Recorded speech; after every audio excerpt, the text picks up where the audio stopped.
اور جو کرتا پہنا ہوا تھا اتار کے دیا. فرمایا وہ علی کی ماں نہیں میری ماں ہے, اس نے میرے لیے بڑی تکلیفیں سہی ہیں, بڑی مشکل دیکھی ہے. فرمایا اس طرح کرو میرے کرتے میں اسے کفن دو. حضور نے جنازہ پڑھایا, اپنے کرتا لباس مبارک میں کفن دلایا. پھر جب وہ دفن ہوئی تو حضور قبر پہ کھڑے ہوئے, کھڑے ہو کے فرمایا اے اللہ اپنے سارے نبیوں کے وسیلے سے اور میرے وسیلے سے میری اماں کی بخشش فرما دے. پھر جو آسانیاں ملی ان لوگوں کو تو ان کی قبروں تک آسانیاں ملی, پھر ان کو قیامت تک کے لیے آسانیاں ملی جنہوں نے مشکلات کو دیکھا. اور بھائی جو سوئے رہے, جو آرام کرتے رہے, جنہوں نے مناسب ہی نہ سمجھا کوئی کٹھن مرحلہ طے کرنا, جنہوں نے کہا نا نا نا نا ہم تو سکھ کے ساتھی ہیں, ہم تو سکون کے ساتھی ہیں, بھائی ہم تو سلوٹ کے ساتھی ہیں, جب موجیں لگے گی تو دوڑ کے پہنچیں گے, کہیں گے ہمارا بھی تعلق بنتا ہے, ہماری بھی رشتہ داری ہوتی ہے, ہمارے بھی رابطے ہوتے ہیں, پھر دوڑ کر کے پہنچیں گے. اصل ساتھی وہ ہوتا ہے جو دکھ کا ساتھی ہوتا ہے, آزمائش کا ساتھی, مشکلات تجھے اونچا اڑاتی. حضرت سلمان فارسی کہتے ہیں میں نبی پاک کی تلاش میں نکلا تھا, حضور کی تلاش میں نکلا, اور میں نے کئی سال حضور کو ڈھونڈا, کبھی ایک دروازے, کبھی ایک دروازے, کبھی دوسرے دروازے, کبھی تیسرے دروازے. فرماتے میں شہزادہ تھا پر بکتا بکاتا مدینے آیا, میں نے نبی پاک کی تلاش میں یہودیوں کی غلامی بھی کی, تیری تلاش میں پھرا میں جنگل پہاڑ اور دشت میں. فرماتے ہیں بڑی تکلیف کاٹی, بڑی آزمائش دیکھی, لیکن اس دن مجھے سارے دکھ بھول گئے, اس دن میری ساری تکلیفیں آسانیوں میں بدل گئی جس دن میرے نبی نے میرا بازو تھام کے کہا سلمان منا اہل البیت. فرمایا سلمان کو تو میں نے اپنی اہل بیت میں شامل کر لیا ہے. فرماتے اتنی بڑی فضیلت کہ میں رسول اللہ کے خاندان میں جا شامل ہوا. تو بھائی یاد رکھیں, جب آپ کو مشکل آتی ہے تو آپ کو آسانی دینے کے لیے آتی ہے, جب آپ کی طرف کوئی آزمائش آتی ہے تو آسانی دینے. یہ بات صحیح ہے کہ بیٹیاں پیدا ہونے پہ مشکل ہوتی ہے, ان کے نصیبوں سے ڈر آتا ہے, پر جتنی آسانی اللہ بیٹیوں کے باپ کو عطا کرتا ہے اور جتنی رحمت رب بیٹیوں کے باپ پہ فرماتا ہے اتنی بھی کسی اور کے حصے میں نہیں آتی. اس میں شک کوئی نہیں کہ بوڑھے ماں باپ کو جب سنبھالنا پڑے تو مشکل ہوتی ہے. بوڑھوں کی طبیعت بچوں جیسی ہو جاتی ہے, دقت ہوتی ہے, آزمائش ہوتی ہے, ان کی بات سننا بعض اوقات کڑوا لگتا ہے, ان کی فرمائشیں بعض اوقات بچوں کی طرح ایسی ہوتی ہیں جو حل نہ ہو سکے. لیکن یہ وہی ماں باپ ہیں جن کی نوکری کے بارے میں میرے مصطفیٰ نے فرمایا اگر تو ایک رات انہیں خوش کرنے میں کامیاب ہوا تو اللہ 2 حج اور 2 عمرے کا ثواب عطا فرمائے گا. اس میں شک نہیں کہ بہت سارے کام مشکل ہوتے ہیں, کٹھن ہوتے ہیں, آزمائش والے ہوتے ہیں, اس میں کوئی شک نہیں کہ اس دور میں دین کا کام بڑا مشکل ہے, دعوت و تبلیغ کا سلسلہ بڑا کٹھن ہے, اس دور کے اندر حق بات بیان کرنا بڑا ہی مسئلہ ہے, اس دور کے اندر لوگوں کو کھری بات پہنچانا اور بتانا یہ اپنے ہاتھ میں آگ کا انگارہ پکڑنے کے مترادف ہے. لیکن میرے مصطفیٰ نے فرمایا تھا اس دور میں جب فتنہ ہو من تمسک بسنتی عند فساد امہ فلہ اجر 100 شہید. فرمایا اس دور میں جب آزمائشیں آ جائیں, تکلیفیں آ جائیں, اس دور میں جو میری سنت پر عمل کرے گا, رسول پاک کا وعدہ ہے اللہ ایک سنت پر عمل کرنے والے کو 100 شہیدوں کا ثواب عطا فرمائے, اللہ 100 شہیدوں کا درجہ دے گا اسے. تو بھائی جس قدر مشکل زیادہ اس قدر آسانی بھی, اس قدر اجر بھی زیادہ. مشکلات سے گھبرایا نہ کریں, ذہن بنا لیں کہ جس رب نے دی ہے وہی اللہ نجات بھی عطا فرمائے. انسان آسان ہو جاتا ہے. ہم لوگوں نے نا دوڑ صرف سکھ کٹھے کرنے کے لیے لگا لی ہے, سکھ کٹھے کرنے کے لیے. وہ لوگ دکھوں میں راضی رہتے تھے, آزمائشوں میں. ہمارا دعویٰ ہے رب رسول سے پیار کا, اور میرے حدیث بخاری میں ہے فرمایا جو مجھ سے جتنا زیادہ پیار کرے گا اتنا اس کی طرف مشکل زیادہ آئے گی. حضرت ابو بکر شبلی رحمت اللہ علیہ سے کچھ لوگ ملنے آئے, کہنے لگے صاحب ہمیں آپ بڑے اچھے لگتے ہیں, بڑے پیارے لگتے ہیں, آپ کی زیارت کرنے آئے, دل کرتا ہے 2 گھڑیاں پیر دبا دیں, دست مبارک چوم جائیں, دست بوسی ہو جائے, دل کرتا ہے. آپ نے فرمایا واقعی مجھ سے پیار ہے؟ کہا حضور بڑا پیار ہے. فرمایا سوچ لو کا سا بڑا پیار, پھر سوچ لو کا بڑا پیار ہے. حضرت ابو بکر شبلی دیوانے سے آدمی تھے, پتھر اٹھائے روڑے اور زور سے ان لوگوں کو مارنے شروع کر دیے. دوڑ گئے, کہنے لگے بابا تو پاگل ہو گیا ہے. جب دوڑے تو حضرت ابو بکر شبلی فرمانے لگے بس تم تو کہتے رہے ہمیں پیار بڑا ہے. کہا حضور کیا مطلب؟ آپ فرمانے لگے اگر تمہیں مجھ سے پیار ہوتا تو میرے روڑے کھا کے میرے دروازے پہ مر جاتے, کبھی میرا ساتھ چھوڑ کے نہ جاتے.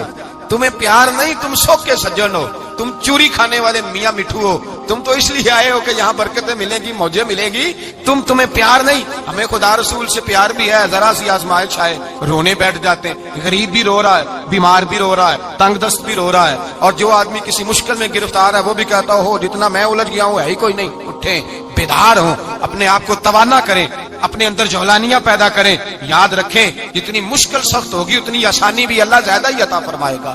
اللہ تعالیٰ زیادہ اور وعدہ کیا اللہ پاک نے فَإِنَّ مَعَ الْعُسْرِ يُسْرًا إِنَّ مَعَ الْعُسْرِ يُسْرًا. فرمایا اگر میں تمہیں ایک مشکل دوں گا تو میں تمہیں 2 آسانیاں عطا فرماؤں گا. اللہ تعالیٰ ڈبل آسانی دیتا ہے اگر کسی پر مشکل ڈالتا ہے. اپنے آپ کو کمزور نہ کریں، ذہن بنائے دکھ سہنے کا، مزاج بنائیں تکلیف برداشت کرنے کی، پھر یہ مشکل نہیں ہوگا، پھر آسانی سے بندہ گزر جائے گا. اللہ کریم نے فرمایا بندہ مومن جان لے اگر میں تجھے ایک مشکل دوں گا تو میں تجھے کتنی آسانیاں، چلے سارے بول دیں کتنی جی، کتنی اللہ تعالیٰ آسانیاں دے گا؟ 2 آسانیاں. ہم لوگ اچھا جب ہمارا ذہن بن جاتا ہے نا کمزوری کا، ہمارا جب مزاج بن جاتا ہے مایوسی کا، پھر معاملہ ذرا ہمارے لیے گمبھیر ہو جاتا ہے. اگر ہم یہ ذہن بنائے نا کہ مشکل میرے اللہ کی طرف سے آئی ہے تو وہ مجھے آسانی بھی ضرور عطا کرے گا، تو پھر اللہ ضرور ہی آسانیاں عطا فرماتا ہے. اور جو مشکلات زندگی میں آتی ہیں نا، حضرت مولا علی شیر خدا رضی اللہ تعالیٰ عنہ کا بڑا خوبصورت فرمان ہے. حضرت علی فرماتے ہیں جب تجھے مشکل آتی ہے تو وہ تجھے رب کا پتہ بتانے آتی ہے، وہ تجھے اللہ کا پتہ بتاتی ہے. اس لیے کہ جب تو سارے اسباب کر لیتا ہے، جو ضرورت ہوتی ہے پوری کرتا ہے، تندرست ہو کے وہ کام کرتا ہے، پھر بھی کام نہیں ہوتا، تو اس کا مطلب ہے کرنے والا تو نہیں، کرنے والا کوئی اور ہے جو کام کرنے والا کوئی اور ہے.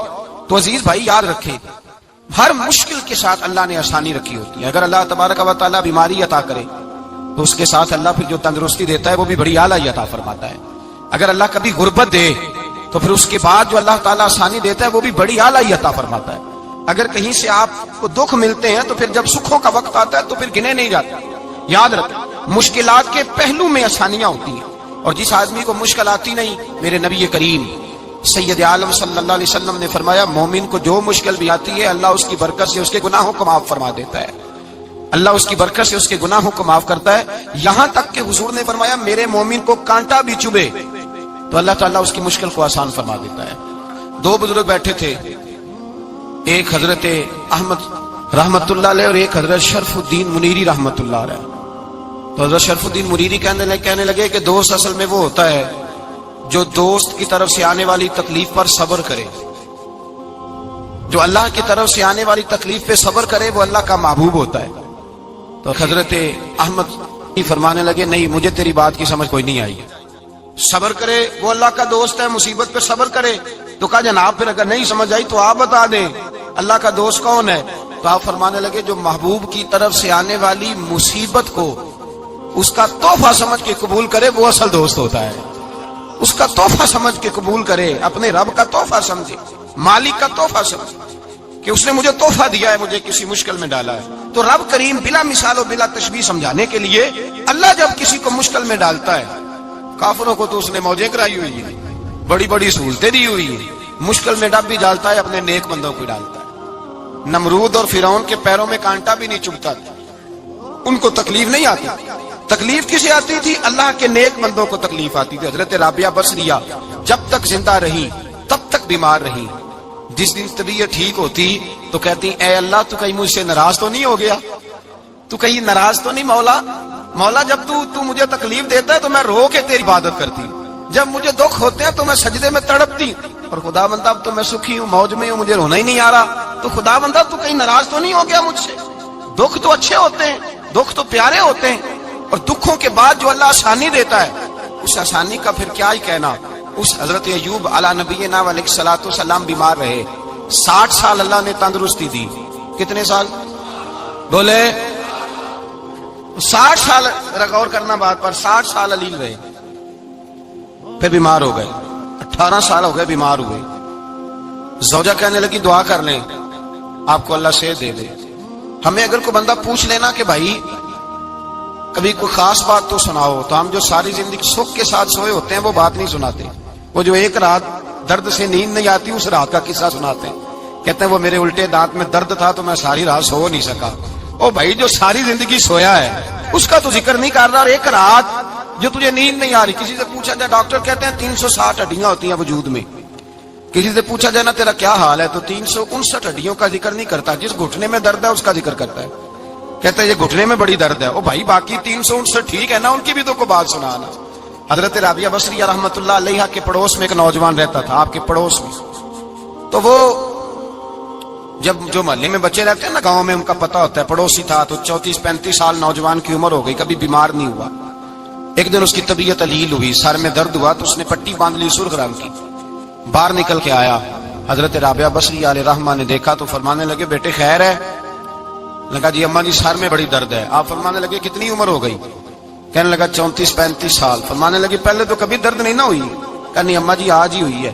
تو آپ فرمانے لگے 34 سال اللہ نے صحت دی ہے، تو نے شکر کی ایک پٹی بھی نہیں باندھی، اور آج درد ہوئی ہے تو شکوے کی پٹی تو نے فوراً ہی باندھ لی ہے، کچھ شکر کی پٹی بھی باندھنی چاہیے۔ حضرت ایوب 18 سال بیمار رہے، زوجہ کہنے لگی دعا کر لو، تو آپ فرمانے لگے بی بی سے کہ صحت کتنی دیر رہی؟ اس نے کہا 60 سال۔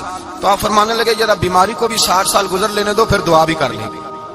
یہ دعا کی، اللہ یہ لفظ کہے اللہ نے صحت دے دی، تندرستی آ گئی۔ ایک دن گھر میں بیٹھے بیٹھے زوجہ کہنے لگی کہ ایوب یہ بتاؤ دکھ اچھے کہ سکھ؟ آپ فرمانے لگے سارے دن ہی اللہ کے ہیں، پر دکھ بڑے اچھے تھے۔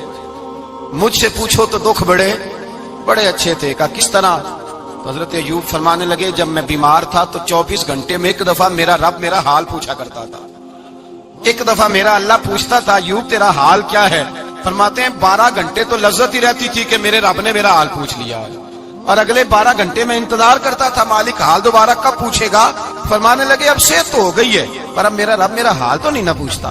بھائی مشکلات جو ہوتی ہیں وہ تو تجھے سجا دیتی ہیں، سوار دیتی ہیں، تجھے یاد آتا ہے کوئی اپنا، جب تجھے درد ہوتی ہے نا، تکلیف ہوتی ہے، پھر تیرا دل کرتا ہے کوئی کندھا ملے جہاں میں سر رکھ کے رہوں۔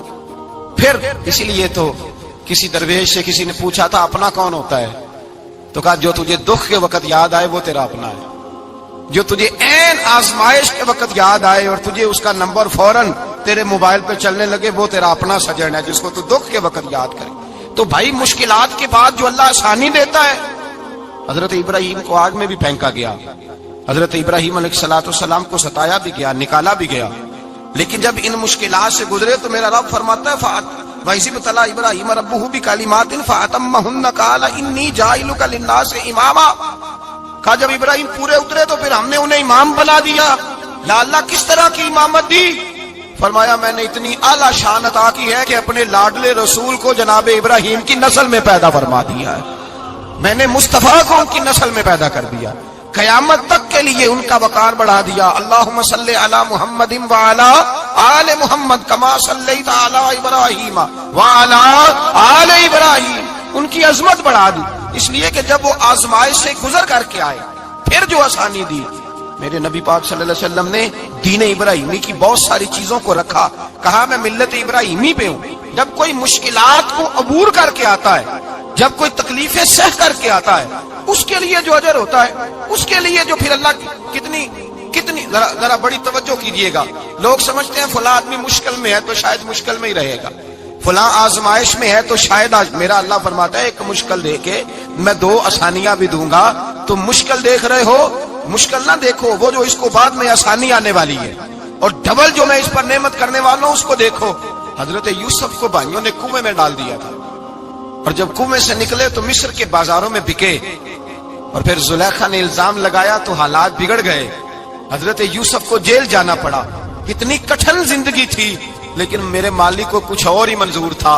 کنویں میں گرنے والے، بازار میں بکنے والے، جیل میں جانے والے، الزام لینے والے جناب یوسف کو رب کریم نے اسی مصر کا بادشاہ بنا دیا، اللہ پاک نے اسی مصر کا حکمران بنا دیا۔ یاری تیری سونا ہے پر ازمیشاں تیریاں اگ، اے سونا پرکھیا جامد آئی پہلو نال اگاں دے لگ۔ اس کے لیے تھوڑا سا جتن کرنا پڑتا، تھوڑے کٹھن حالات سے گزرنا پڑتا، تھوڑی آزمائشوں کا روپ دیکھنا پڑتا۔ ہم چاہتے ہیں کہ ہمیں چھیڑے کوئی نہ کوئی تکلیف نہ آئے، کوئی آزمائش، یہ ہو نہیں سکتا میرے بھائی۔ نامی کوئی بغیر مشقت نہیں ہوا، 100 بار جب عقیق کٹا تب جا کر نگی ہوا۔ ہم چاہتے ہیں کہ ہمیں کچھ بھی دقت نہ آئے، مشکلات نہ آئے، اور مشکلات تو انسان کو سنوارتی ہیں بھائی، وہ تو نکھارتی ہیں۔ کبھی پوچھا کرو جا کر کے کسی گندم کے دانے سے کہ تو کہاں سے ہو کے آیا ہے، کہاں سے نکل کے آیا ہے، تو وہ بتلائے گا کہ بڑے مشکل مراحل سے گزرا ہوں اور پھر اللہ نے مجھے طاقت دی ہے کہ میں انسان کے وجود کا حصہ بناؤں۔ تو بھائی کٹھن مراحل، آزمائشیں، تکلیفیں، یہ انسان کو بڑا انسان بنا دیتی، یہ اس کے لیے ترقیوں کا پیش خیمہ ہوتی۔ ہمارے جوان پریشان ہو جاتے ہیں، عورتیں خاص کر کے اس بات پہ توجہ کریں، وہ بڑی جلدی غم لے جاتی ہیں، وہ کہتی ہیں جانے میرا کچھ ہوگا ہی نہیں، جانے میرا کچھ ہو ہی نہیں سکتا۔ یہ تو ہوا کہ انسان گمراہ ہو گیا، غلط رستوں پہ چل نکلا،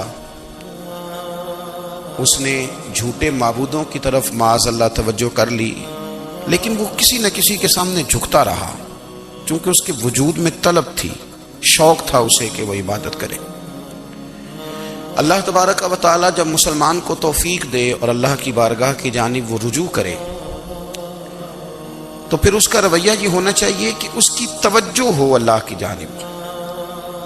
ہمارے ہاں تسبیحات پڑھ لی جاتی ہیں اگر کبھی موقع ملے، لیکن وہ خاص انہماک، وہ خاص شوق، وہ خاص ذوق اللہ تبارک و تعالیٰ کی عبادت کا، ایک ہوتا ہے نماز پڑھنا، ایک ہوتا ہے اہتمام کے ساتھ نماز پڑھنا، یعنی ذرا وقت پہ اٹھنا، ذرا صحیح کر کے وضو کرنا، ذرا شوق سے مصلی بچھانا۔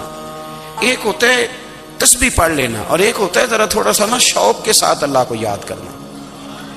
آپ کبھی جو میں نے آیہ کریمہ پڑھی اس کی آپ شان نزول دیکھیں، نبی کریم صلی اللہ تعالی علیہ وسلم کے نا کچھ صحابہ اللہ کی محبت کے شوق میں حضور کی بارگاہ میں حاضر ہوئے، اور انہوں نے آ کے عرض پتہ کیا کیا، عرض کرنے لگے یا رسول اللہ صلی اللہ تعالی علیہ وسلم سالوں بیت گئے ہیں سجدے کرتے ہوئے، حضور سالوں بیت گئے ہیں تسبیح پڑھتے ہوئے، سالوں بیت گئے کہتے ہوئے کہ سبحان اللہ وہ پاک ہے، ہمیں سالوں بیت گئے یہ کہتے ہوئے کہ اللہ اکبر وہی سب سے بڑا ہے، سالوں بیت گئے کہتے ہوئے کہ الحمدللہ ساری تعریفیں اللہ کے لیے، سالوں بیت گئے اس کی تسبیح کرتے، تحلیل کرتے، تکبیر کہتے۔ حضور اب نہ ہمارا اپنے رب سے ملنے کو جی چاہتا ہے، کبھی اے حقیقت منتظر نظر آ نہ لباس مجاز میں، لاکھوں سجدے تڑپ رہے ہیں میری جبین نیاز میں۔ اور اقبال کہنے لگے کہ تیرے عشق کی انتہا چاہتا ہوں، تو میری سادگی دیکھ کیا چاہتا ہوں، میرا ذرا سا تو دل ہے مگر شوق اتنا، میں وہی لن ترانی سنا چاہتا ہوں۔ میرا بھی دل کرتا ہے کہ اللہ میں تجھے کہوں میں تجھے دیکھنا چاہتا ہوں، جس طرح حضرت موسیٰ کلیم علیہ السلام نے کہا تھا، اور تو مجھے کہے کہ لن ترانی تو نہیں دیکھ سکتا، ذرا سا تو دل ہے مگر شوق اتنا، میں بھی وہی لن ترانی سنا چاہتا ہوں۔ پھر کہنے لگے بھری بزم میں راز کی بات کہہ دی، بڑا بے ادب ہوں سزا چاہتا ہوں۔ دیکھو سب لوگوں کے بیچ ہی میں نے یہ کہہ دیا۔ میرے عزیز صحابہ نہ شوق میں، کتنے سارے لوگ ہیں آپ، کتنی ماشاءاللہ بڑی تعداد میں آپ آئے، ہم بھی کبھی اس شوق میں گئے ہیں کہ ہمارے رب کو دیکھنے کو دل چاہتا ہے، ہمارا جی چاہے وہ کبھی ہمیں ملے، ہم کبھی اس کی زیارت کریں، اس کی بارگاہ کرم میں ہم حاضر ہوں۔ صحابہ نے عرض کیا یا رسول اللہ صلی اللہ تعالی وسلم ہمارا رب کہاں ہے، ہمارا نا اپنے رب کو دیکھنے کو جی چاہتا ہے۔ جب صحابہ نے یہ عرض کیا تو اللہ نے قرآن مجید نازل کیا، فرمایا وَإِذَا سَأَلَكَ عِبَادِي أَنِّي فَإِنِّي قَرِيبٌ، محبوب جب میرے بندے آپ کی بارگاہ میں آ کے میرے بارے میں پوچھے نا تو ان سے کہہ دینا میں ان کے قریب ہی ہوں، قریب ہی ہوں۔ دلیل کیا ہے؟ بھائی اذا دان، یہ جب بھی مجھ سے دعا مانگیں گے میں ان کی دعاؤں کو قبول فرماؤں گا، میں ان کے قریب ہوں، میں ان کے قریب ہوں، یہ جب بھی دعا مانگیں گے نا میں قبول کروں گا، میں ان کے قریب ہوں۔ اللہ تبارک و تعالیٰ کے بندے اللہ سے محبت کرتے، رب کی بارگاہ میں جھکتے، اس کو اپنے دکھ سناتے، اس کے پیارے محبوب صلی اللہ تعالی علیہ وسلم کا وسیلہ لے کے اس کے حضور حاضر ہو جاتے، پیشانیاں سجدوں سے روشن ہوتی۔ ہم نہ ہر چیز کے لیے وقت نکالتے ہیں، ہر چیز کے لیے، لیکن عبادت کے لیے وقت نہیں نکالتے۔ ہر شے آباد ہے، ہر شے، ہماری فیس بک بھی آباد ہے، واٹس ایپ بھی آباد ہے، ہمارے ٹویٹر بھی آباد ہیں، ہماری ہر چیز آباد ہے، سب سے کم آباد ہمارا مصلی رہ گیا ہے، سب سے کم۔ وہ لوگ اب ڈھونڈنے سے ملتے ہیں جن کی بغل میں مصلی ہوتا تھا۔ میرے بھائی آپ کتنا کو دنیا کے پیچھے بھاگو گے تھکا دے گی، کتنا دولت کے پیچھے بھاگو گے تھکا دے گی۔ آپ جب اپنی زندگی میں جمع تفریق کرو گے نا تو مرتے وقت احساس ہوگا کہ سارا کچھ تو لوگوں کے لیے کیا، اپنے لیے تو کر ہی کچھ نہیں سکے۔ اور ہم عبادت کے معاملے میں بہانے بازی بھی کرتے ہیں، ہم کہتے ہیں اوہو رزق کمانا بھی تو عبادت ہی ہے نا، تو میں حلال روزی کے لیے جا رہا ہوں، یہ بھی تو عبادت ہے نا۔ میری طرح کے لوگ کہہ دیتے ہیں کہ میں سویرے اٹھ کے مدرسے میں کچھ اسباق دیکھتا ہوں تو یہ بھی تو عبادت ہے، میں بیان کرنے کے لیے مطالعہ کرتا ہوں تو یہ بھی تو عبادت ہے نا، اتنے لمبے سفر کر کے ملک میں دنیا میں گھومتا ہوں تو یہ بھی تو میں عبادت ہی کر رہا ہوں۔ اب اسپیشل نفلوں کے لیے وقت کس طرح نکلے، اسپیشل کر کے تسبیح میں کیسے چلاؤں، میں سارا کچھ ہم بہانے بنا لیتے ہیں نا۔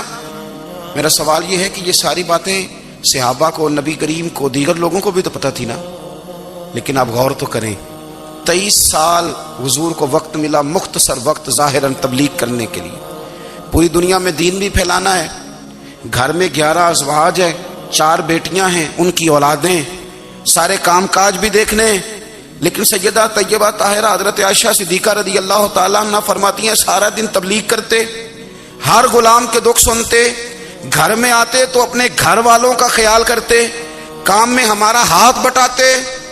قربان جاؤں، کہتی ہیں زمانہ سارا سو جاتا لیکن آمنہ کے لال مصلی بچھا لیتے، دنیا سو گئی، ساری سب سو گئے، جو خدام تھے، وہ جو غلام تھے وہ سو گئے۔ صحیح مسلم میں لفظ ملیں گے، سیدہ پاک فرماتی ہیں او میرے نبی کے غلاموں، میں نے یہ رنگ بھی دیکھا ہے کہ حضور نے اتنا کھڑے رہے، اتنا قیام کیا، اتنا قیام کیا کہ مقدس پیروں میں ورم آ گئے، سوج گئے پیر، اتنے بڑے۔